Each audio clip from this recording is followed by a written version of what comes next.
నమస్కారం, బతుకమ్మ సమాచారానికి స్వాగతం. సిద్దిపేట జిల్లా అక్బర్పేట భూంపల్లి మండల కేంద్రంలోని కాంగ్రెస్ పార్టీ కార్యాలయంలో దుబ్బాక బ్లాక్ కాంగ్రెస్ అధ్యక్షులు పాతూరి వెంకటస్వామి గౌడ్ మరియు కాంగ్రెస్ పార్టీ నాయకులతో కలిసి మాట్లాడుతూ అక్బర్పేట భూంపల్లి మండలాన్ని పూర్తి స్థాయిలో ఏర్పాటు చేసిన తెలంగాణ ప్రజాప్రభుత్వ ముఖ్యమంత్రి వర్యులు యనుమల రేవంత్ రెడ్డి గారికి, పంచాయతీరాజ్ శాఖ మంత్రి వర్యులు శ్రీమతి దనసరి అనసూయ గారికి, జిల్లా ఇన్ఛార్జ్ మంత్రి వర్యులు శ్రీమతి కొండా సురేఖ గారికి, జిల్లా మంత్రి వర్యులు పొన్న ప్రభాకర్ గారికి, దుబ్బాక నియోజకవర్గ కాంగ్రెస్ పార్టీ ఇన్ఛార్జ్ చెరుకు శ్రీనివాసరెడ్డి గారికి మండల ప్రజల తరపున కాంగ్రెస్ పార్టీ తరపున ప్రత్యేక ధన్యవాదాలు, కృతజ్ఞతలు తెలియజేస్తున్నామని తెలిపారు. జై కాంగ్రెస్, జై కాంగ్రెస్, జై కాంగ్రెస్, జై కాంగ్రెస్. రేవంత్ రెడ్డి గారి నాయకత్వం వర్ధిల్లాలి, రేవంత్ రెడ్డి నాయకత్వం వర్ధిల్లాలి, సీతక్క గారి నాయకత్వం వర్ధిల్లాలి, సీతక్క గారి నాయకత్వం వర్ధిల్లాలి, కొండా సురేఖ గారి నాయకత్వం వర్ధిల్లాలి, కొండా సురేఖ గారి నాయకత్వం వర్ధిల్లాలి, కొండా ప్రభాకర్ గారి నాయకత్వం వర్ధిల్లాలి, కొండా ప్రభాకర్ గారి నాయకత్వం వర్ధిల్లాలి, చెరుకు శ్రీనివాసరెడ్డి గారి నాయకత్వం వర్ధిల్లాలి, చెరుకు శ్రీనివాసరెడ్డి గారి నాయకత్వం వర్ధిల్లాలి. జై కాంగ్రెస్, జై కాంగ్రెస్. అక్బర్పేట భూంపల్లి మండలాన్ని కాంగ్రెస్ పార్టీ ప్రజా ప్రభుత్వము జీవో నంబర్ 67 ద్వారా సంపూర్ణ మండలంగా ప్రకటించినందుకు ముఖ్యమంత్రి శ్రీ యనుమల రేవంత్ రెడ్డి గారికి, పంచాయతీరాజ్ శాఖ మంత్రివర్యులు శ్రీమతి దనసరి సీతక్క గారికి, జిల్లా ఇన్ఛార్జ్ మంత్రివర్యులు శ్రీమతి కొండా సురేఖ గారికి, జిల్లా మంత్రివర్యులు శ్రీ పొన్నం ప్రభాకర్ గౌడ్ గారికి, అలాగే మండలాన్ని సంపూర్ణంగా ఏర్పాటు చేయడానికి సహకరించినటువంటి మా నాయకుడు, ప్రియతమ నేత, దుబ్బాక నియోజకవర్గం కాంగ్రెస్ పార్టీ ఇన్ఛార్జి చెరుకు శ్రీనివాసరెడ్డి గారులకు ప్రత్యేకమైన ధన్యవాదాలు, కృతజ్ఞతలు అక్బర్పేట భూంపల్లి మండల ప్రజల తరపున, అలాగే కాంగ్రెస్ పార్టీ తరపున తెలియజేస్తా ఉన్నాం. గతంలో ఏదైతే బీఆర్ఎస్ పార్టీ ఈ మండల కేంద్రంలో ఖాళీ తహసీల్దార్ కార్యాలయాన్ని ఏర్పాటు చేసి మిగతా కార్యాలయాలు ఏర్పాటు చేయకుండా 3 సంవత్సరాలు తాత్సారం చేసింది. కానీ కాంగ్రెస్ ప్రజా ప్రభుత్వం ఏర్పడిన తర్వాత ఈ మండలంలో వ్యవసాయ అధికారిని, అలాగే మండల విద్యాధికారిని ఇప్పుడు మండల ప్రజా పరిషత్ కార్యాలయానికి ఏర్పాటు చేయడం ద్వారా, జీవో నంబర్ 67 ద్వారా ఏర్పాటు చేయడం ద్వారా సంపూర్ణ మండలంగా ప్రకటించినందుకు వారికి మరొకసారి ప్రత్యేక ధన్యవాదాలు, కృతజ్ఞతలు తెలియజేస్తా ఉన్నాం. అలాగే రాష్ట్ర ప్రభుత్వం ఏదైతే సంపూర్ణ మండలంగా ప్రకటించిందో దానికి అనుగుణంగా మా దుబ్బాక నియోజకవర్గం ఇన్ఛార్జ్ గారు చెరుకు శ్రీనివాసరెడ్డి గారి సహకారంతో మండలంలో ప్రతి ఒక్క ప్రభుత్వ కార్యాలయాన్ని ఏర్పాటు చేస్తామని చెప్పేసి, మండలాన్ని మరింత అభివృద్ధి బాటలో నడుపుతామని చెప్పేసి ఈ సందర్భంగా తెలియజేస్తా ఉన్నాం. జై కాంగ్రెస్, జై కాంగ్రెస్. చదువుతో పాటు క్రీడల్లో రాణించాలని కొడిమ్యాల ఎస్ఐ సౌదం సందీప్ కుమార్ విద్యార్థులకు బుధవారం కొడిమ్యాల మండల కేంద్రంలోని స్థానిక జిల్లా పరిషత్ బాలికల ఉన్నత పాఠశాల విద్యార్థులకు షటిల్ ఆడుకునేందుకు నెట్, కాక్స్, రాకెట్స్ 5000 విలువైనవి ఎస్ఐ సందీప్ కుమార్ విద్యార్థులకు అందజేశారు. సందర్భంగా సందీప్ కుమార్ మాట్లాడుతూ, విద్యార్థులు క్రీడల్లో రాణించాలంటే వ్యాయామ విద్యా ఉపాధ్యాయుడు చెప్పిన నైపుణ్యాలను క్రమశిక్షణతో నేర్చుకోవాలని సూచించారు.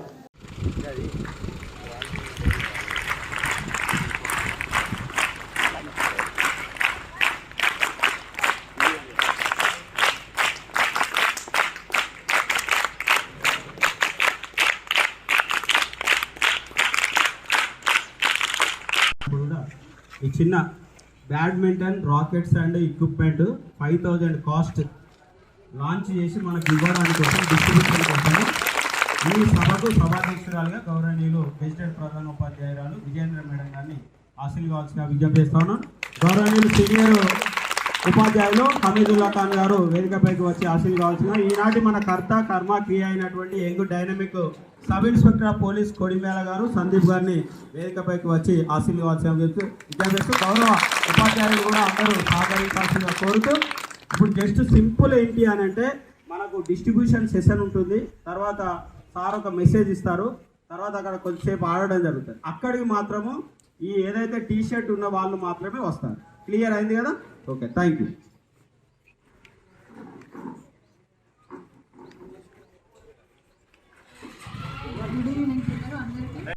ఎస్ఐ గారికి స్వాగతం పలుకుతూ, thank you very much on behalf of our school sir. పిల్లలు మీ అందరికీ రాకెట్స్ అండ్ షటిల్ బ్యాట్స్ ఆడుకోవడానికి అందజేశారు. వాటి ఇనాగరేషన్ కొరకు వచ్చారు. కొంచెం టైం ఉంటే కూడా మిమ్మల్ని ఉద్దేశించి మెసేజ్ కూడా అందిస్తానన్నారు సార్.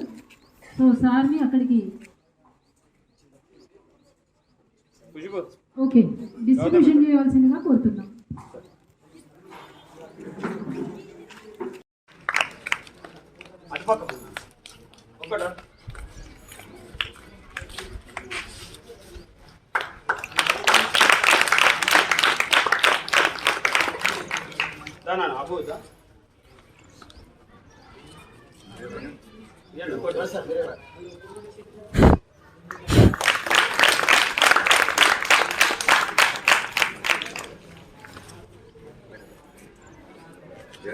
మీరు ఇక్కడ రాండి నాన్న, తర్వాత సరే ఇక్కడ ఉండు. గోదావరి మహాహారతి ఉత్సవ ఆధ్వర్యంలో బుధవారం సాయంత్రం గోదావరి నది మాతకు మహాహారతి కార్యక్రమం కన్నుల పండగ గోదావరి హారతి ఉత్సవ సమితి సభ్యులు ఖ్యాత వెంకటరమణ ఆధ్వర్యంలో జరిగిన మహాహారతి కార్యక్రమంలో భక్తులు అశేషంగా పాల్గొని ముందుగా గోదావరి నీటితో శివలింగానికి అభిషేకం నిర్వహించారు. ఉత్సవ సమితి సభ్యులు భక్తులతో బ్రాహ్మణ సంఘం అధ్యక్షులు వజ్జ వెంకటేశ్వర్లు శివలింగానికి బిల్వార్చన ప్రత్యేక పూజలు చేయించారు. మంజుల గారిని కూడా వేదిక మీద ఆహ్వానిస్తున్నాం. మరి 13 స్ఫోడంలో ముందున్నారు. మంజుల గారిని వేదిక మీదకి ఆహ్వానిస్తున్నాము. అదేవిధంగా మమత గారిని కూడా వేదిక మీదకి ఆహ్వానిస్తున్నాం. అందరం కూడా సభా వేదికకు ముందులో ఉండాలమ్మా, ఎక్కడ దూరం ఉండకుండా అందరం కూడా దయచేసి వేదిక వద్దకి రావాలి.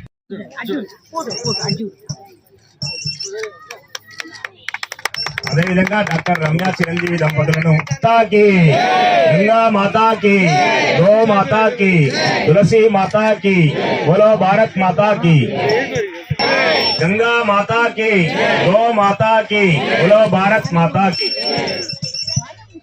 హారతి గోదావరి మాతాకి, గంగా మాతాకి, గో మాతాకి.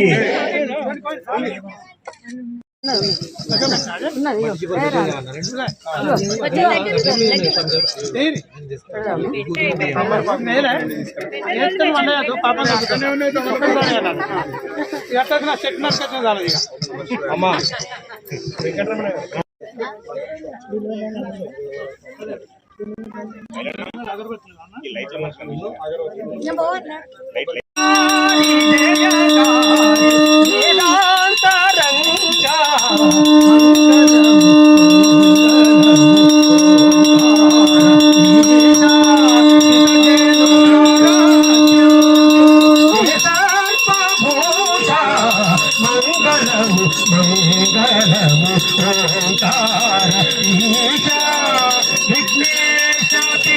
గంభీర కాశీ విశ్వేశ్వర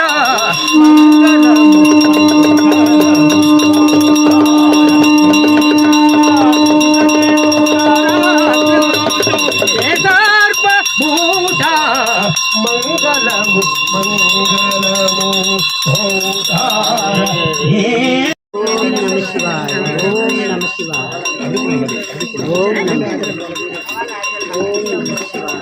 बोलो गंगा माता की, गो माता की, गोदावरी माता की, हर हर महादेव, हर हर महादेव, हर हर महादेव. ओम नमः शिवाय, ओम नमः शिवाय. गंगा माता की, गंगा माता की, गो माता की, तुलसी माता की. ओम नमः शिवाय, हर हर महादेव. ఇంకన్నా రండి మా ఈసం పిల్ల ఇంకా కదా ఎప్పుడు కాదు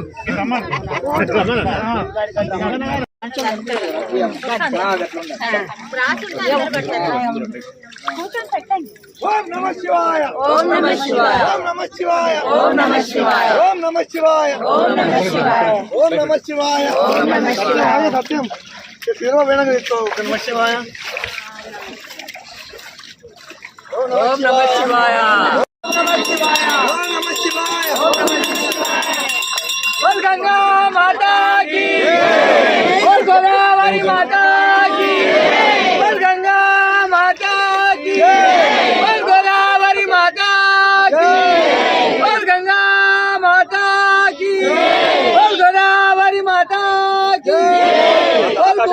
गंगा माता की बोल गौ माता भगवान की ओम नमः शिवाय ओम नमः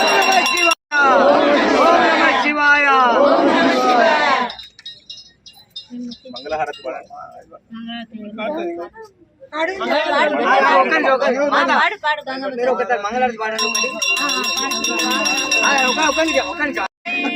హారతి గంగమ్మకు హారతి గౌరమ్మకు హారతి అందుకోవే మా తల్లి ప్రియమైన హారతి జగమేలే తల్లికి చాలా హారతి తిరునిచ్చే తల్లికి చెంపుల హారతి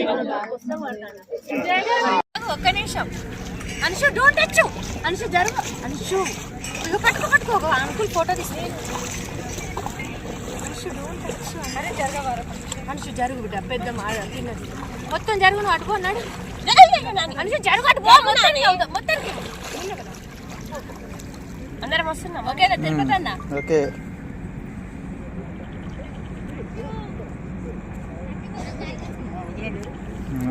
ఓకేనా గంగమ్మ తల్లి వచ్చే సంవత్సరం వరకు మా కష్టాలన్నీ పోయి సంతోషంగా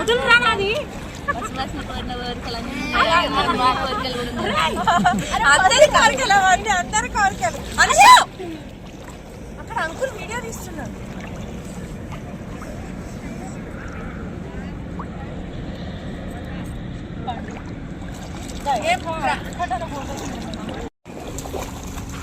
వాడు చూడక అనుషికండి చూడక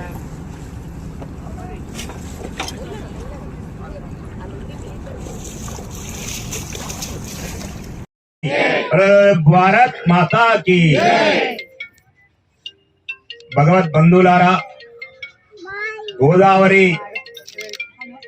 తీర ప్రాంతంలో ఈ సాయం సంధ్య వేళ ఈ హారతి కార్యక్రమానికి విచ్చేసిన మహిళలు, మాతృమూర్తులు, సోదర సమానులు అందరికి కూడా కృతజ్ఞతలు తెలియజేసుకుంటున్నాము. మహాహారతి ఉత్సవ సమితి వైపు నుండి 2012వ సంవత్సరంలో ఇదే తీరంలో ప్రారంభించినటువంటి ఈ మహాహారతి ఉత్సవము ఇప్పటికీ 13 సంవత్సరాలు నిర్విఘ్నంగా పూర్తి చేసుకోవడం జరిగింది. ఇంతకుముందే డాక్టర్ గారు చెప్పినారు నది దేవత అని చెప్పేసి. ఇప్పుడే కాదు, ఋగ్వేద కాలం నుండి యొక్క గోదావరి నది, గంగా నది, నర్మదా నది, ఈ విధంగా నదీమ తల్లుల అందరినీ కూడా పూజనీయ సంస్కృతి భారతీయ సంస్కృతి. ఈ నదీ మాతను పూజించడమే హిందూ సంస్కృతి, సనాతన ధర్మం. సనాతన ధర్మంలో భాగం నదీ హారతులే కాదు, ఈ ప్రపంచంలో ఉన్నటువంటి యొక్క ప్రతి అణువులో కూడా భగవంతుడు ఉన్నాడు అనేటువంటి ఒక సత్సంకల్పాన్ని ఈ యొక్క భారతీయ ప్రజలకు కల్పించడమే హిందూ ధర్మం. మనం తులసిని మాత అని చెప్పేసి ఉదయం లేవగానే మనం అందరం కూడా తులసిని పూజిస్తూ ఉంటాం. అదేవిధంగా విష సర్పము అని తెలిసినప్పటికి కూడా నాగుల చవితి రోజు మనం ఎంతో చక్కగా అందరం వెళ్ళేసి ఆ పుట్టలో పాలు పోసి నాగదేవత అని చెప్పి స్మరించుకుంటాం. ఆ రకమైనటువంటి సంస్కృతి హిందూ సంస్కృతి. దురదృష్టవశాత్తు ఒక 800 సంవత్సరాలు ఈ యొక్క భారతీయ హైందవ సంస్కృతి మీద, దేవాలయాల మీద విధ్వంసాన్ని సృష్టించినటువంటి ఒక మొఘలుల సామ్రాజ్యం కావచ్చు, ఆ తర్వాత వచ్చినటువంటి ఒక బ్రిటిష్ వాళ్ళు ఈ యొక్క మన హిందూ ధార్మిక సంస్థల మీద దాడులు, విధ్వంసానికి సృష్టించి మన సంస్కృతిని కనుమరుగు చేయడానికి ప్రయత్నం చేసినారు. సో గోదావరి ఇంతకుముందే చెప్పుకున్నాము. మరి వేదకాలం నుంచి వచ్చినటువంటి ఒక నదీ పూజ కార్యక్రమాన్ని మన తెలంగాణలో 2012లో ప్రారంభించినాము. రాష్ట్ర ప్రభుత్వాలు కూడా తప్పనిసరిగా నదికి హారతులు ఇవ్వాలని చెప్పేసి చేసినట్టు గోదావరి హారతి ఉత్సవ సమితి డిమాండ్ మేరకు 2012 మనము ఏదైతే డిమాండ్ చేసినామో 2019 నుంచి ఈ యొక్క అప్పుడున్నటువంటి గత ప్రభుత్వము కార్తీక మాసంలో 15 రోజులు హారతి కార్యక్రమము మన బాసర, భద్రాచలము, ధర్మాపురి, కాళేశ్వరము ఈ 4 స్థలాలలో కూడా ప్రభుత్వం స్వీకరించి ప్రతి సాయం సంధ్య వేళలో నిర్వహణ కార్యక్రమం చేపట్టింది. ఇప్పుడు వచ్చినటువంటి ప్రభుత్వం కార్తీక మాసంలో ప్రతిరోజు, అదే కార్తీక మాసంలో ఎందుకు హారతి ఇవ్వాలి అంటే మాకన్నా మహిళలకే ఎక్కువ తెలుసు. కార్తీక మాసంలో నదీ పూజ, దీపారాధన చేస్తే మన కుటుంబం సంక్షేమంగా ఉంటుంది అనేటువంటి ఒక సంకల్పము మనకు ఉన్నటువంటి ఒక పూర్వీకుల నుంచి మనకు వస్తున్నటువంటి ఒక ఆచారం. కాబట్టి కార్తీక మాసంలో ఈ నదీ హారతి కార్యక్రమాన్ని నిర్వర్తిస్తున్నాం. మరి ఇప్పటికీ దిగ్విజయంగా ఈ కార్యక్రమంలో పాల్గొన్నటువంటి పెద్దలు డాక్టర్ శ్రీనివాస్ గారికి, లక్ష్మీవాణి గారికి, చిరంజీవి డాక్టర్ దేవత రమ్య చిరంజీవి గారికి కూడా ప్రత్యేక కృతజ్ఞతలు కార్యక్రమం ఇచ్చేసిన హిందూ బంధువులందరికీ కూడా నా నమస్కారములు. మన యొక్క సనాతన ధర్మాన్ని కాపాడుకుంటూ ఇలాంటి గంగా హారతి కార్యక్రమాలు ఇంకా చాలా వరకు నిర్వర్తిస్తే కనుక మన హైందవ సాంప్రదాయం చక్కగా నిలబడుతుందని కోరుకుంటున్నాను. దీనికి చాలా కష్టపడి వెంకటరమణ గారు, వెంకన్న గారు, తర్వాత చాలా మంది ప్రముఖులు చాలా కష్టపడుతున్నారు. ఇది మొదటిసారిగా నేను వచ్చింది, కానీ నిజంగా నేను చాలా సంతోషంగా ఉంది. ఇట్లాంటి కార్యక్రమాలు ముందు ముందు చాలా జరపాలని కోరుకుంటూ సమయభావాలను తగ్గిస్తున్నాను. ప్రోగ్రామ్ కు ఆహ్వానించినందుకు మమ్మల్ని పాల్గొనేలా చేసినందుకు థ్యాంక్ యూ వెరీ మచ్. మన జీవనది అయిన గంగాకి పురస్కారం ఇట్లా మనం చేసుకోవడం మంచి ప్రోగ్రామ్ ఇది.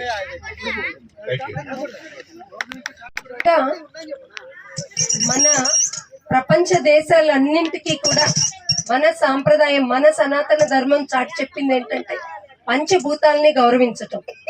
మన పంచభూతాలని గౌరవిస్తేనే మన మనుగడ ఉంటుంది. ఎప్పుడు కూడా మనం భూమి, నేల, నింగి, నీరు, వాయువు, అగ్ని వీటన్నిటిని మనం ప్రతిరోజు పూజిస్తాం. ఇలా పూజించే భాగంలో కూడా ఈ నదులను మనం ఎంతో పవిత్రంగా పూజిస్తూ వాటిని మనం మన ధర్మాన్ని ముందుకు తీసుకెళ్తున్నాం. అయితే ఇప్పుడు ఈ మధ్య కాలంలో ఇండస్ట్రియలైజేషన్ కానీ, వెస్టర్న్ సివిలైజేషన్ ఇవన్నీ రావటంతో నదులు కలుషితం అవుతున్నాయి. సో ప్రత్యేకంగా ఇలాంటి సమయంలో మన నదులని మనం ఖచ్చితంగా గౌరవిస్తూ వాటిని ఒక దేవతలాగా పూజిస్తూ ఈ హారతి అనేది ఇవ్వటం మన సాంప్రదాయం నడుస్తుంది. ఖచ్చితంగా ఇక్కడ మనం నేర్చుకోవాల్సింది ఏంటంటే ఇవాళ హారతి ఇచ్చి రేపు ఇక్కడ అన్ని కవర్లు పడేయటం కాదు. మనం ఈ గంగామాత పరిసరంలో ఖచ్చితంగా అందరూ కూడా దీన్ని పరిశుభ్రంగా ఉంచుకోవాలి. దీంట్లో ప్లాస్టిక్ ఇవన్నీ కూడా వేయకుండా ఉంటాం. హారతి ఇచ్చి వెళ్ళిపోవటం కాదు, దీన్ని మనం గౌరవించుకుంటాం. మన నదులను గౌరవించుకుంటాం అంటే కలుషితం చేయకుండా ఉంటాం. ముఖ్యంగా ప్లాస్టిక్, వ్యర్థ పదార్థాలు ఖచ్చితంగా వేయకూడదు. ఇది మనం నేర్చుకోవాల్సింది. ఇవాళ అందరం కూడా గంగా హారతిలో పాల్గొని ఆ గంగామాత ఆశీస్సులు తీసుకుందాం. ఇంత చక్కని కార్యక్రమాన్ని ముందుకు తీసుకెళ్తున్నా ఈ గోదావరి నదీ హారతి కమిటీ సభ్యులందరికీ కూడా వెంకటరమణ గారు, ఆయన చాలా ముందుండి నడిపిస్తారు. అలానే వెంకన్న గారు, ఇప్పుడు సత్యం గారు, అశోక్ రావు గారు, ఇక్కడ విచ్చేసిన మీ అందరు కూడా ప్రతి ఒక్కళ్ళు కూడా ఈ కార్యక్రమంలో పాల్గొనటమే కాదు, దీన్ని ముందుకు తీసుకెళ్ళటానికి విచ్చేసిన అందరినీ కూడా అభినందిస్తున్నాను. ఖమ్మం జిల్లా తల్లాడ మండలం తల్లాడ గంగా పార్వతి సమేత రామలింగేశ్వర స్వామి దేవాలయం నందు రామలింగేశ్వరునికి అర్చకులు మణికంఠ శర్మ ఆధ్వర్యంలో రుద్రాభిషేకం, అన్నాభిషేకం నిర్వహించారు.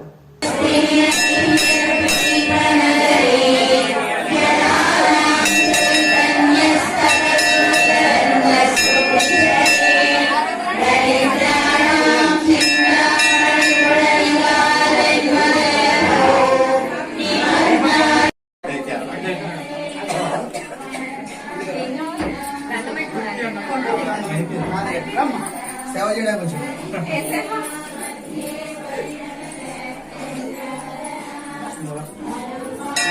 అమ్మే జరుగు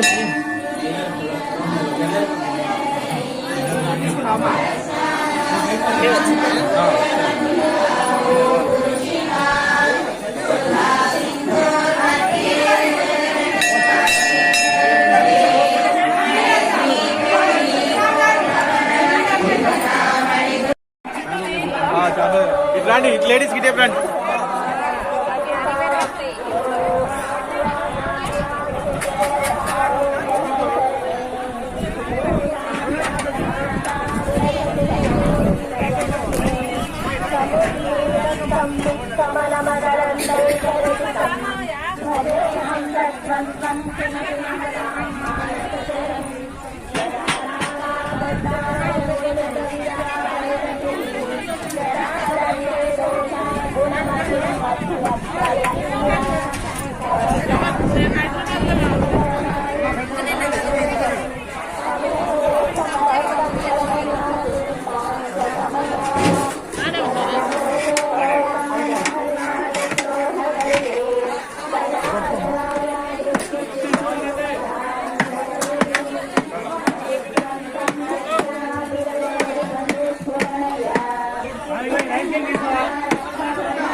తెలంగాణ ప్రగతిశీల గ్రామ పంచాయతీ వర్కర్స్ యూనియన్ ఆధ్వర్యంలో ర్యాలీ జోగులాంబ గద్వాల జిల్లా గద్వాల పట్టణంలో ఐఎఫ్టీయూ ఆధ్వర్యంలో గ్రామ పంచాయతీ వర్కర్స్ యూనియన్ కార్మికులు గద్వాల పట్టణంలో ర్యాలీ నిర్వహించారు. గ్రామ పంచాయతీ వర్కర్స్ కు 8 నెలల నుంచి జీతాలు రానందున కార్మికుల కుటుంబాలు రోడ్డున పడాల్సి వస్తుందని నాయకులు మాట్లాడారు.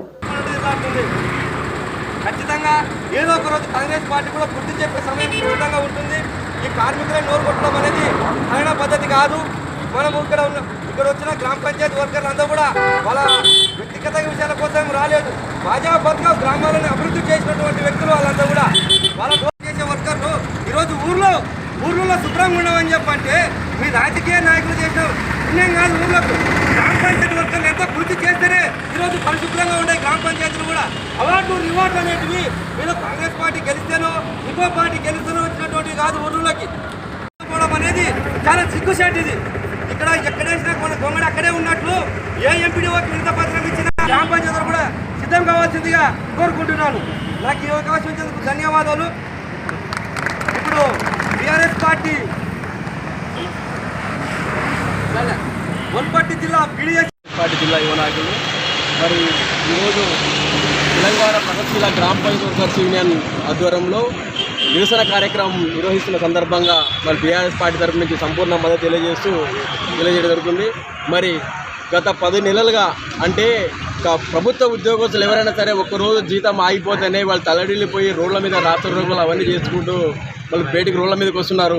మరి దాదాపు 10 నెలలుగా ఒక గ్రామానికి ఒక నాయకుడు రావాలన్నా, ఒక అధికారి రావాలన్నా, కలెక్టర్ రావాలన్నా, ఎవరు రావాలన్నా కూడా ఎంతో పరిశుభ్రంగా, ఎంతో సుందరంగా తీర్చిదిద్ది ఆ మురికి వాడలో, ఆ మురికి నీళ్ళలో, చెత్త చెదారం, కంపు అలాంటివన్నీ కూడా వాళ్ళ ఇంటి పనులు కూడా చేసుకోకుండా నీట్గా అంత పరిశుభ్రంగా చేసినట్టు కూడా వాళ్ళకి గౌరవంగా ఇవ్వాల్సినటువంటి వేతనాలు కూడా వాళ్ళకి ఇవ్వకుండా ఇంత కక్షపూరితంగా ఈ గ్రామ పంచాయతీ వర్కర్స్ మీద ఇంత నిర్లక్ష్యంగా చేస్తుంది గవర్నమెంట్ అంటే ఇది చాలా సిగ్గుచేటైన విషయము.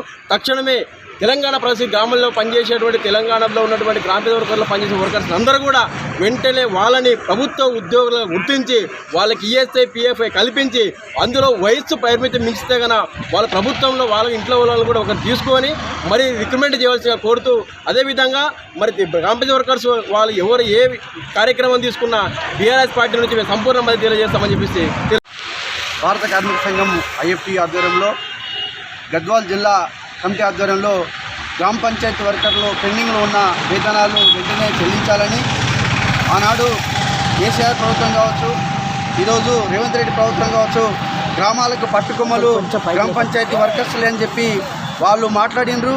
ఆ రోజు కేసీఆర్ అన్యాయం చేసిండు, నేను న్యాయం చేస్తా అని చెప్పి రేవంత్ రెడ్డి ఆనాడు సమ్మెలు చేస్తున్న కార్మికులకు మద్దతుగా వచ్చి ఆ రోజు కార్మికుల మద్దతు తెలియజేసి మేము మీకు న్యాయం చేస్తాము, సరైన శ్రమకు తగ్గ ఫలితం ఇస్తామని చెప్పి రేవంత్ రెడ్డి హామీ ఇచ్చారు. ఆ హామీని నిలబెట్టుకోవాలి. ఈ రోజు వరకు 9 నెలలు వాళ్ళ వేతనాలు పెండింగ్లో ఉన్నాయి. గ్రామ పంచాయతీ కార్మికులు తమ రెక్కలు తప్ప ఆస్తులు లేని కార్మికులను ఇలా మోసం చేయడం అనేది ప్రభుత్వానికి సమంజస విషయం కాదని చెప్పి మా ఐఎఫ్టీ ద్వారా మేము డిమాండ్ చేస్తూ ఉన్నాం. తప్పకుండా ఈ రోజుకైనా వాళ్ళకు కనీస వేతనము 26,000 ఇస్తూ అట్లాగే పెండింగ్లు ఉన్న జీతాలు మొత్తం కూడా కార్మికులు చెల్లించాలని చెప్పి మా ఐఎఫ్టీ ఆధ్వర్యంలో ఈ ప్రభుత్వానికి డిమాండ్ చేస్తూ ఉన్నాం. ఈ జిల్లాలో అనేక మంది కార్మికులు గ్రామాన వాళ్ళ ప్రాణాన్ని ప్రణంగా పెట్టి గ్రామ పరిస్థితి కోసమే ఉదయం 5 గంటల నుంచి రాత్రి 9 గంటల వరకు కూడా ఇంటికి చేరుకునే పరిస్థితి లేదు. వాళ్ళ ఆరోగ్యాలు చూస్తూ వాళ్ళకు 50 లక్షలు ఎక్స్కే చెల్లిస్తూ అట్లాగే వాళ్ళకు జీతాలు కూడా అంటే రిటైర్మెంట్ అనేది తర్వాత కూడా వాళ్ళ ఇంట్లో కుటుంబానికి ఉద్యోగాలు ఇస్తూ ఈ పెండింగ్ వేతనాలు చెల్లించాలని చెప్పి ప్రభుత్వాన్ని మేము డిమాండ్ చేస్తూ ఉన్నాం.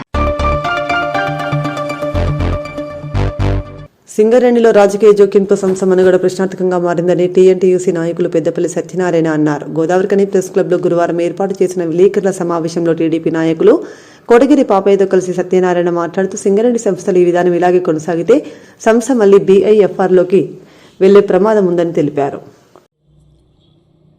రాజకీయ జోక్యంతో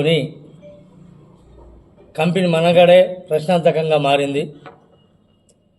ఎందుకంటే ఎనలేని విధంగా కూడా గతంలో లేని విధంగా రాజకీయ జోక్యం వల్ల అడ్మినిస్ట్రేషన్ దెబ్బతిని సింగరేణి కంపెనీ అస్తవ్యస్తంగా తయారవుతూ ఉన్నది.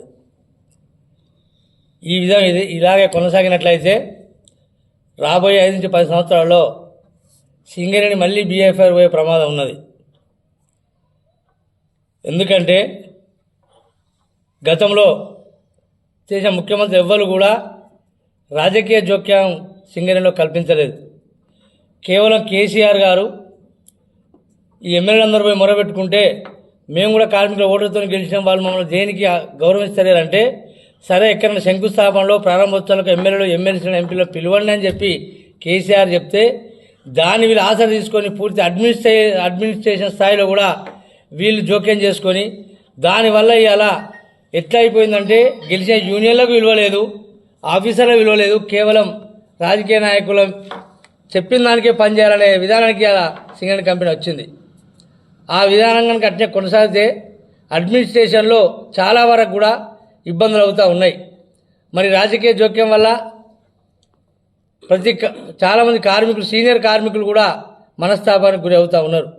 ఎందుకంటే వాళ్ళు చేసే రికమెండేషన్లు జూనియర్లకు రికమెండేషన్ చేయడం వల్ల వాళ్ళు సర్ఫేస్కి రావడం, సీనియర్లు అందరూ అండర్గ్రౌండ్లో పనిచేయడం, అదేవిధంగా ట్రాన్స్ఫర్ చేయడం, ఈ రకరకాల విధానాలతోని ఇలా కార్మికులందరూ నిరాశ చెందుతూ ఉన్నారు. ఇలా సింగరేణి చూసినట్లయితే అత్యధికంగా లాభాలు వస్తూ ఉన్నాయి, కానీ మొత్తం సింగరేణితోనే రాష్ట్ర ప్రభుత్వం ఖర్చు పెట్టిస్తూ ఉన్నది. బడ్జెట్ సపోర్ట్ చేయడం లేదు, వాళ్ళకి కావాల్సిన రియాలిటీ తీసుకుంటా ఉన్నారు. మిగతా కూడా సిఎస్ఆర్ నిధులని రకరకాల నిధులని సంక్షేమాలని చెప్పేసి సింగరేణితో ఖర్చు పెట్టిస్తూ ఉన్నారు. ఈ డబ్బులు ఇదేనా ఖర్చు అయితే కొత్త బ్లాకులు రావడం లేదు, కొత్త గనులు ఒక్కటి కూడా ఇంతవరకు రాలేదు. కొన్ని ప్రపోజల్ పంపిన వాడికి కేంద్ర ప్రభుత్వం పర్మిషన్ ఇస్తలేదు. పొల్యూషన్ అని చెప్పేసి అటు ఫారెస్ట్లో కానీ అటు రకరకాల పర్మిషన్లతో అక్కడ కొత్త ప్రాజెక్టులకు ఇంతవరకు కూడా పర్మిషన్ రాలేదు. ఈ ఉన్న బాయిలు మూతపడుతూ ఉన్నాయి. మరి ఈ క్రమం ఇట్టే కొనసాగినట్లయితే సింగరేణిలో తప్పనిసరిగా నష్టాలకు వచ్చి బేఎఫర్ అయ్యే ప్రమాదం ఉన్నది. కాబట్టి దీన్ని వెంటనే రాజకీయ జోక్యం తగ్గించాలని చెప్పి కోరుతా ఉన్నాం. సరే, వాళ్ళని గౌరవిస్తారు కానీ ప్రతిదాన్ని కూడా వాళ్ళు చేసుకొని సింగరేణితోనే ఖర్చు పెట్టించి దీన్ని ఒక ఏటీఎం లాగా వాడుకొని సింగరేణితోనే ఖర్చు పెట్టిస్తూ ఉన్నారు. మరి ఈ విధానం ఇట్లయితే కార్మికుల మనుగడ, కంపెనీ మనుగడ కూడా ప్రశాంతకరంగా ఉంది. కాబట్టి ఈ రాజకీయ జోక్యం తగ్గించాలని కోరుతా ఉన్నాం. మరి అదేవిధంగా సింగరేణి ఆఫీసర్లు కూడా ఆలోచించాలని కోరుతా ఉన్నాం. గతంలో ఎన్నో లేదు. గతంలో ముఖ్యమంత్రి రాజశేఖర రెడ్డి వరకు కూడా చంద్రబాబు కానీ, రాజశేఖర రెడ్డి కానీ, కిరణ్ కుమార్ రెడ్డి కానీ వాళ్ళందరూ కూడా ఎన్నడూ కూడా సింగరేణిలో రాజకీయ జోక్యం చేసుకోలేదు. కానీ ఏదైతే కేసీఆర్ ప్రభుత్వం వచ్చిన తర్వాత సింగరేణిలో విపరీతమైన రాజకీయ జోక్యం కొనసాగుతూ ఉంది. అదే పరంపర ఇప్పటి వరకు కూడా కొనసాగుతూ ఉన్నది. మరి ఇదే విధంగా కొనసాగినట్లయితే సింగరేణి చాలా ఇబ్బందులు పడే ప్రమాదం ఉంది. కాబట్టి దీన్ని కార్మికులు, అధికారులు అందరూ కూడా ఆలోచించాలని చెప్పి కోరుతా ఉన్నాం. మరి అదేవిధంగా కొత్త బాయిలు అన్ని కూడా ఈ ఎమ్మెల్యేలు, ఎంపీలు అందరూ కూడా కొత్త బాయిలకు పర్మిషన్లు వచ్చే విధంగా, అనుమతులు వచ్చే విధంగా కృషి చేయాలని చెప్పేసి కోరుతా ఉన్నాం. కేంద్ర ప్రభుత్వంతో మాట్లాడితే, రాష్ట్ర ప్రభుత్వంతో మాట్లాడో, కొత్త అనుమతులు వస్తేనే, కొత్త గనులు వస్తేనే ఇవాళ ఇక్కడ సింగరేణి ప్రాంతంలో నిరుద్యోగ సమస్య తగ్గుతుంది. అదేవిధంగా కొత్త బాయిలు వస్తే భవిష్యత్తులో కూడా కంపెనీ మనలో ఉంటుంది. కాబట్టి వీళ్ళందరూ కూడా దాన్ని కృషి చేయాలని కోరుతా ఉన్నాం. కంపెనీ కూడా ఆలోచించాలా. దీని మీద అవసరమైతే ముఖ్యమంత్రి కూడా తీసుకుపోవడానికి మేము సిద్ధంగా ఉన్నాం. అతి త్వరలో ముఖ్యమంత్రి గారిని కలిసి దీని మీద పూర్తి స్థాయిలో ఆయన వివరించి, ఆయనకు మెమోరాండం ఇచ్చి వివరించదలుచుకున్నాం. కాబట్టి రాజకీయ జోక్యం తగ్గించాలని చెప్పేసి కోరుతా ఉన్నాం. నమస్కారాలు. ఈరోజు ఈ యొక్క తెలుగుదేశం పార్టీ సభ్యత్వ కార్యక్రమం చేపట్టడం జరిగింది. ఈ యొక్క రామగుండం పారిశ్రామిక ప్రాంతంలో ఉన్నటువంటి తెలుగుదేశం కుటుంబ సభ్యులందరికీ కూడా తెలియజేయనిది ఏమనగా, ఇప్పటి వరకు 1 మంత్ నుంచి కూడా సభ్యత్వం జరుగుతూ ఉంది. అందరూ వచ్చి సభ్యత్వం చేసుకుంటా ఉన్నారు. ఇంకా తెలుగుదేశం కార్యకర్తలు, మహిళా సోదరులు కానీ, అభిమానులు అందరూ కలిసి కూడా ఈ యొక్క సభ్యత్వ కార్యక్రమంలో పాలు పంచుకోవాలి, సభ్యత్వం చేసుకోవాలని చెప్పి అని వాళ్ళు కోరుకుంటున్నాము. ఎందుకంటే ఒక 100 రూపాయలు కడితే 5 లక్షల రూపాయల ఇన్సూరెన్స్ ఈ దేశం లోపల ఎవరు కూడా పెట్టలేదు, ఏ పార్టీలకు కూడా లేదు. 5 లక్షల ఇన్సూరెన్స్ ఉన్నది. కాబట్టి మీరందరూ కలిసి దీన్ని ఉపయోగించుకోవాలని చెప్పి అని మిమ్మల్ని అందరిని కోరుకుంటా ఉన్నాము. ఎందుకంటే ఎవరైతే ఈ యొక్క సభ్యత్వం చేయడం వల్ల తెలుగుదేశం సభ్యుడిగానే ఉంటాము, అది సభ్యత్వం అనుకోకండి. ఎవరు చేసినా కూడా ఓట్లు కాదు, ఓట్ల కోసం కాదు. ఈ యొక్క సభ్యత్వం ఎవరైనా కూడా చేసుకున్నా దురదృష్టం ఏదైనా జరిగినా కూడా 5 లక్షల రూపాయల ఇన్సూరెన్స్ ఉన్నది. కాబట్టి అసంఘటిత కార్మికులు కానీ, ఆటో డ్రైవర్లు కానీ, ఎవరు కానీ కూడా మీరు ఈ సభ్యత్వం చేసుకొని ఈ అవకాశాన్ని మీరందరూ కూడా ఉపయోగించుకోవాలని చెప్పి అని కోరుకుంటున్నాను.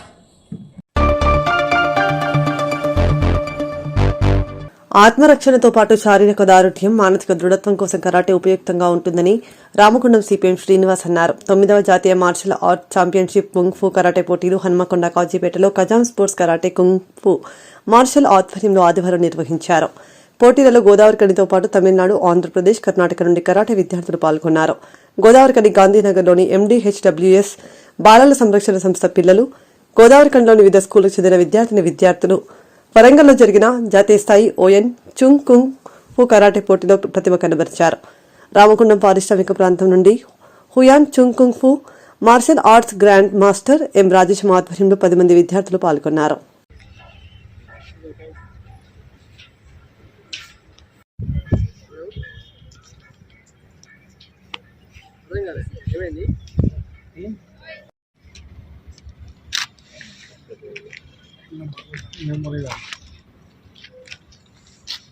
ఒకసారి ఇంకా రా.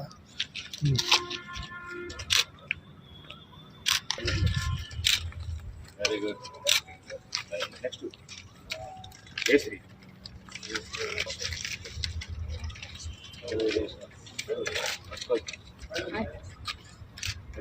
లక్ష్మణ్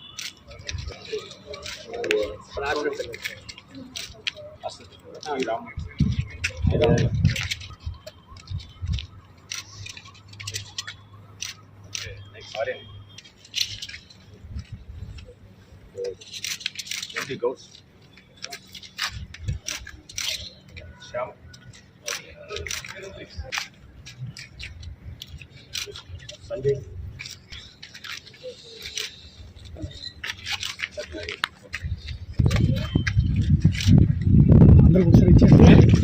సార్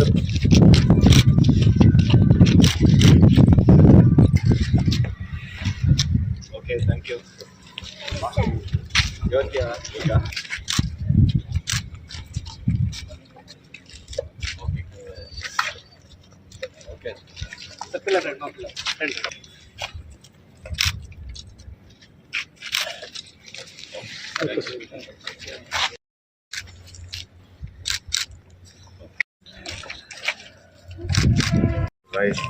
మాస్టర్ రాజేష్ గారు, తర్వాత మీ పేరు రాజయ్య గారు, వీళ్ళందరూ చాలా మంది పిల్లలు కరాటేలో బాగా నిష్ణాతులైన వాళ్ళని తీసుకొచ్చి నా దగ్గర కలవడం జరిగింది.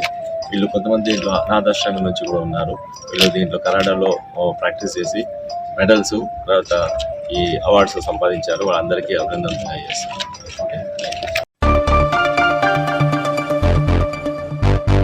మహాత్మా జ్యోతిరావు పులే జీవితాన్ని ఆదర్శంగా తీసుకుని సమాజంలో అణగారిన వర్గాల అభ్యున్నతి కోసం పాటుపడాలని తెలుగుదేశం పార్టీ రాష్ట్ర మాజీ కార్యదర్శి నిమ్మకాయల ఏడుకొండలు అన్నారు.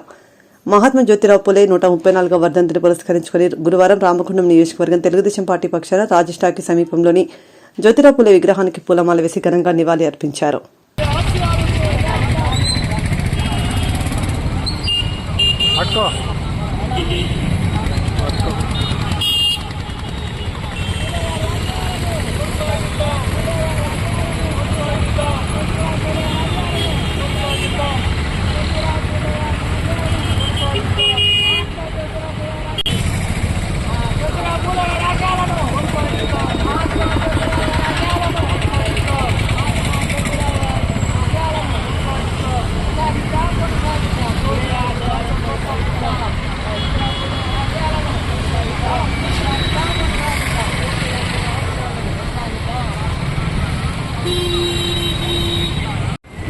ఈరోజు మహాత్మా జ్యోతిరావు పులే గారి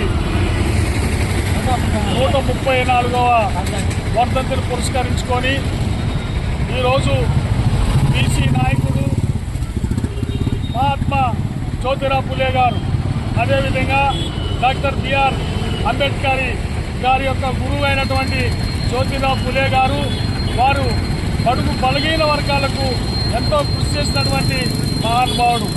అదేవిధంగా వారి అర్ధాంగిని పేదల కోసం, చదువులేని వారి కోసం చదువు చేపించినటువంటి మహానుభావుడు. అదేవిధంగా వారు ఎన్నో సేవలు అందించినటువంటి గొప్ప నాయకుడు. ఆ నాయకుడి అడుగుజాడల్లో మనం అందరం కూడా నడవాలని చెప్పని తెలియజేస్తున్నాం. ఈరోజు రామగుండం నియోజకవర్గంలో ఉన్నటువంటి జ్యోతిరావు పులే గారి విగ్రహానికి పూలమాలలు వేసి ఘనంగా నివాళులు అర్పించాం. టీడీపీ పరంగా జ్యోతిరావు పులే గారు అంటేనే ఒక మహోన్నత వ్యక్తి. వారి యొక్క ఆశయాలను ప్రతి ఒక్కరు కూడా ముందుకు తీసుకెళ్లాలని తెలుగుదేశం పార్టీ సందర్భంగా తెలియజేస్తున్నాం. వారు బడుగు బలహీన వర్గాలు, కర్షక కార్మికులకు ఎనలేని కృషి చేసినటువంటి మహోన్నత వ్యక్తి. ఒక అట్టడుగు వర్గం నుండి, బీద కుటుంబం నుండి ఉన్నటువంటి మహోన్నత వ్యక్తి. పూలమ్ముకొని ప్రజాసేవకి అంకితమైనటువంటి ఒక మహోన్నత వ్యక్తి. వారు చాలా గొప్పగా ఏంటంటే ఆ రోజు చదువు లేనటువంటి పిల్లలకు కానీ, అన్నగారిపోయినటువంటి కుటుంబాలకు వారి యొక్క భార్యకు కూడా అక్షరాభ్యాసం నేర్పించి వారి భార్య పేరు మీద ఒక విద్యాభ్యాసాన్ని కొనసాగించినటువంటి మహోన్నత వ్యక్తి. వారి యొక్క సేవలను ఎనలేని విధంగా మనందరం కూడా పాటించాలని, వారి యొక్క ఆశయాలను కొనసాగించాలని తెలియజేస్తున్నాం. జై తెలుగుదేశం. ప్రభుత్వ పాఠశాలలో చదివే విద్యార్థులకు మధ్యాహ్న భోజనం కింద నాణ్యమైన ఆహారం అందించాలని జిల్లా కలెక్టర్ కోయ శ్రీహర్ష అన్నారు. గురువారం జిల్లా కలెక్టర్ మంతని మండలంలో విస్తృతంగా పర్యటించారు. మంతని మండలంలోని Nagaram, PPC Kannala, PPC Gunjapadugu, PPC ZPHS school, Chillapalli, IKP గ్రామాలలో ఏర్పాటు చేసిన ధాన్యం కొనుగోలు కేంద్రాలను కలెక్టర్ పరిశీలించారు.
భగవద్గీత శ్లోకాల పఠనం చిన్నారులను ఆధ్యాత్మికం వైపుగా, మంచి మార్గం వైపుగా నడిపిస్తోందని ఎన్టీపీసీ విశ్వభారతి విద్యాసంస్థల చైర్మన్ బండారపు యాదగిరి గౌడ్ అన్నారు. గీతా జయంతి సందర్భంగా గీత ప్రచార సమితి ఆధ్వర్యంలో గురువారం ఎన్టీపీసీలోని విశ్వభారతి స్కూల్లో చిన్నారి విద్యార్థులకు భగవద్గీత కంఠస్థ శ్లోకాల పోటీలు నిర్వహించారు.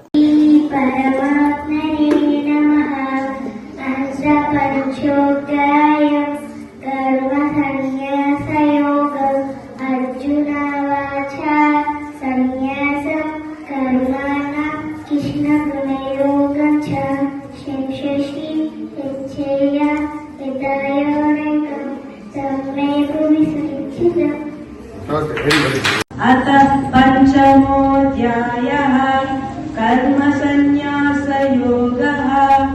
अर्जुन उवाच सन्न्यासं कर्मणां कृष्ण पुनर्योगं च संससि यच्चेयेतयोरेकं तन्मे ब्रूहि सुनिश्चितम्।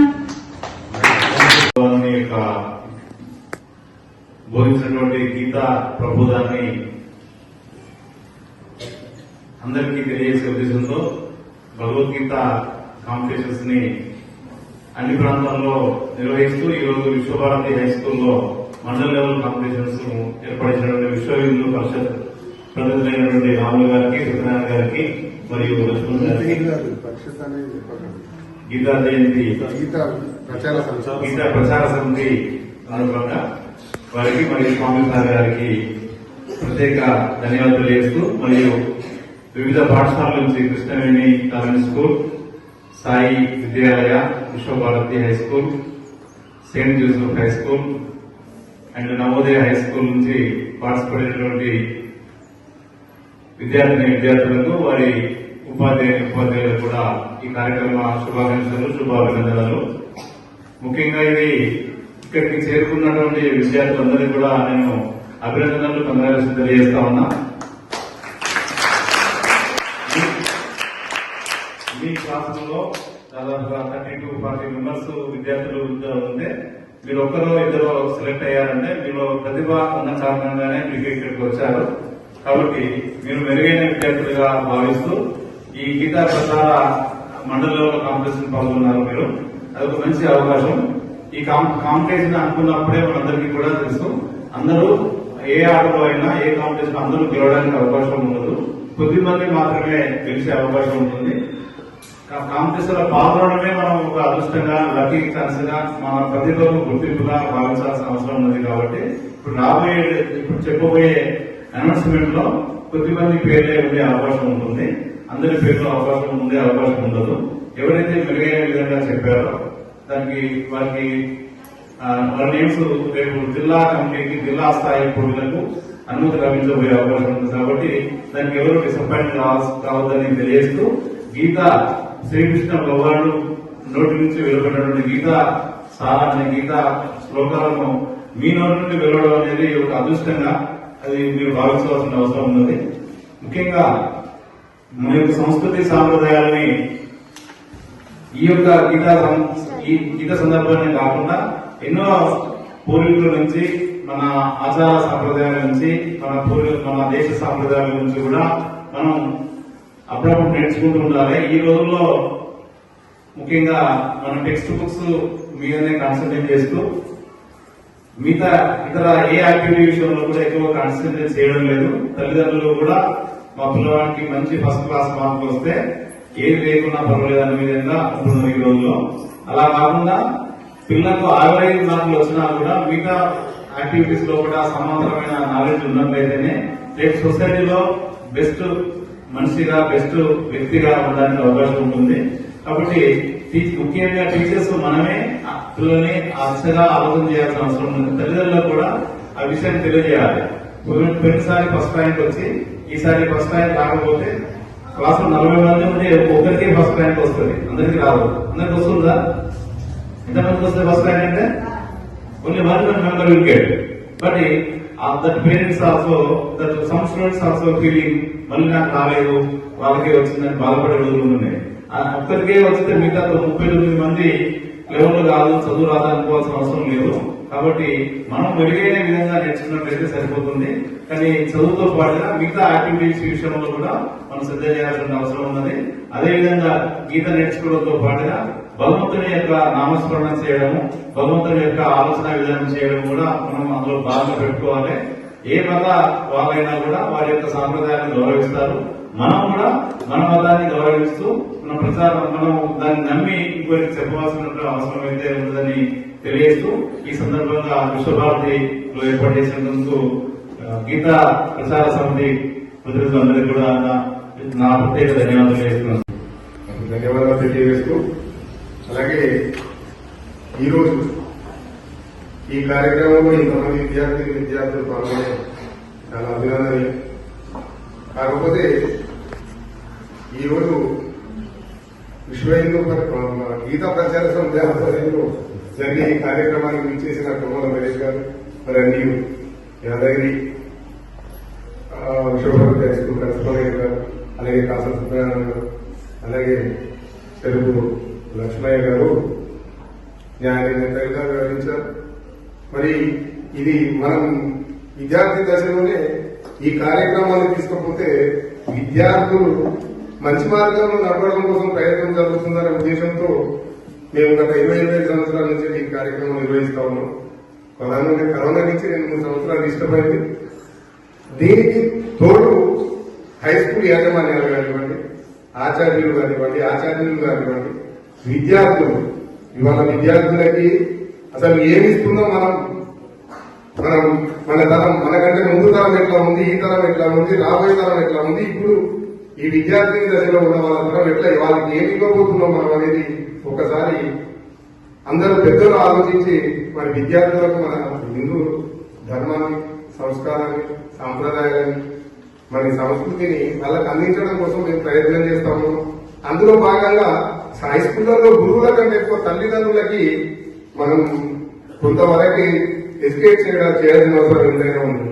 ఇవాళ కురుక్షేత్రంలో శ్రీకృష్ణ భగవానుడు అర్జునుడికి నేను యుద్ధం చేయలేను, నా తండ్రి, తాత, కొడుకులు, గురువులు వీళ్ళందరినీ చంపి నేను రక్తము అన్నం తినలేను అనే దాని మీద బాణాలు పిండేసి నేను యుద్ధం చేయలేదని శ్రీకృష్ణుడు వేడుకుంటే అప్పుడు శ్రీకృష్ణ భగవానుడు ఈ 18 అధ్యాయాలు 701 శ్లోకంతో తనకు జ్ఞానోదయం జరిగే విధంగా చెప్పితే, బాబా ఇప్పుడు నేనేం చేయాలో చెప్పు, ఎట్లా చేయాలని చెప్పని చెప్పి అప్పుడు భారతదేశంతో యుద్ధం చేయడం జరిగింది.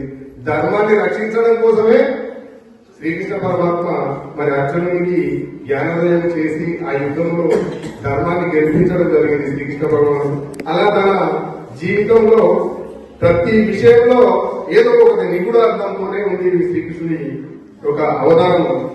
మరి దాన్ని ఈ రోజు మనం ఈ దశలో ఈ విద్యార్థుల నోటి నుంచి పలుకుతున్నామంటే శ్రీకృష్ణ భగవానుడు పలికినట్టే. కానీ మనకి ఈ పోటీలలో పాల్గొనే వరకే కాకుండా ప్రతి రోజు ఒక్క శ్లోకం చదవడానికి మీరు ప్రయత్నం చేస్తే మీ ముందు భవిష్యత్తు మీకు వచ్చే ఏ సమస్యలకైనా మార్గం దొరుకుతుంది, శ్రీకృష్ణ భగవానుడు చూపిస్తాడు. కాబట్టి మీరు ఆ దశలో ప్రయాణించాలని కోరుతూ, అలాగే మనం శ్రీకృష్ణ భగవానుడు మనకు కనబడాడు, ప్రతి నమ్మకంతో మనం గుడికి వెళ్తాం, మొక్కుతాం, మన కోరికలు అక్కడ వినవించుకుంటాం. ఆ స్థిర నమ్మకంతో. కానీ వాళ్ళ తల్లిదండ్రులు మనం ప్రయోజకులం అయ్యేంత వరకు మనకు అన్ని కార్యక్రమాలలో ఏం కావాలన్నా వాళ్ళు అందిస్తూ మనకు తీర్చిదిద్దిన తల్లిదండ్రులకు మనం ఏమి ఇవ్వగలం, ఏమిచ్చి రుణం తీర్చుకోగలం? కనీసం మనం తల్లిదండ్రులను గౌరవిస్తున్నామా? ఏదో ఒక రోజు ఏదో సందర్భంలో తల్లిదండ్రుల యొక్క ఆశీర్వచనం తీసుకుంటున్నామా అనేది ఒకసారి విద్యార్థులు ఆలోచించాల్సిన అవసరం ఉంది. రెండోది గురువులు కూడా మరి తల్లిదండ్రులకి ఇవాళ మాతృ దేవోభవ, పితృ దేవోభవ, ఆచార్య దేవోభవ, ఆ తర్వాత మిగతా వాళ్ళు అతిశయపడి.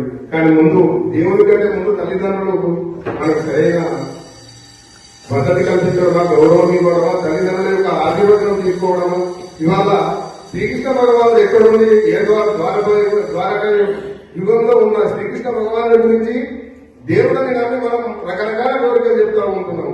కానీ నాకు ఈ వాచ్ కావాలి నాన్న అంటే తాను తన తలదాకా పెట్టి వాచ్ తెచ్చి ఇవ్వడం, బండి కావాలంటే బండి తెచ్చి ఇవ్వడం, ఏ రకంగా మీకు ఏ అవసరం ఉన్నా ఇమీడియట్ ఎఫెక్ట్ అయ్యే విధంగా తల్లిదండ్రులు మనకు అవసరం కల్పిస్తున్నారు. మీరందరూ ఆ తల్లిదండ్రులకు రుణం తీర్చుకోవాలంటే ఆ తల్లిదండ్రులను గౌరవించడం నేర్చుకోవాలా, ఆ తల్లిదండ్రులను గౌరవించాలా. మరి మన సమాజంలో జరుగుతున్న రకరకాల వృద్ధాశ్రమాలు ఏర్పడుతూ ఉన్నాయి. దానికి కారణం ఏందో మీ అందరికీ తెలుసు. కాబట్టి మనం కనుక మన సంస్కారం నేర్చుకుంటే ఇవాళ ఆ స్థితి రాదు సమాజంలో. కాబట్టి ఆచార్యులు చెప్పడంలో కానీ, యాజమాన్యం ప్రోత్సహించడంలో కానీ, విద్యార్థులు నేర్చుకోవడం కానీ ముందుంటారని ఆశిస్తూ మరి ఈ